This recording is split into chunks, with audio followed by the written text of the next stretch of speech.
Okolie mestskej plavárne v Liptovskom Hrádku mení svoju podobu. Práce na novom trávniku a úprave areálu síce skomplikovalo počasie, no v týchto dňoch už naberajú na obrátkach. Prvý kamión so živým trávnikom je úspešne na svojom mieste. 3 týždne neprijalo počasie, pretože boli extrémne teploty, okolo 30 stupňov. Teraz to počasie praje. Doviezli prvý kamión s 24 paletami trávnika. Ešte predtým sa budú musieť dávať siete proti krtom. Stánok na občerstvenie, respektíve zmrzlinu, ten sa bude robiť priebežne, s tým teda, že výkop bude v priebehu budúceho týždňa, no a on sa dovezie potom hotový. Zelená plocha si vyžiadala rozsiahle terénne úpravy. Aby nová tráva prežila aj prípadné budúce horúčavy, radnica vsadila na moderný a výkonný zavlažovací systém. Práca spočívala v ťažkej úpravy plochy, kde sme vyviezli takmer okolo 70 tón skál. Naviezli povrch novou zeminou, rozložili závlahu. Trávnik sme nemohli položiť skorej, lebo boli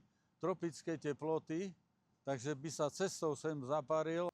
V útorok čakáme ďalší kamión s trávnikom, aby sme doložili túto celú časť. Celý tento trávnik bude zavlažovaný umelým zavlažovaním. Tu nás sú tieto trysky, ktoré majú dosah až 20 metrov. A tým je zabezpečené to, že dostatok vlahy pre tento trávnik je zabezpečený tiež. Dievčatá už pripravujú tú izolačnú zeleň, najskôr fólia a potom tu nám príde smrek omorikový. Návštevníci plavárne sa tak už čoskoro dočkajú nielen komfortnejšej zóny na oddych, ale aj nového stánku s občerstvením.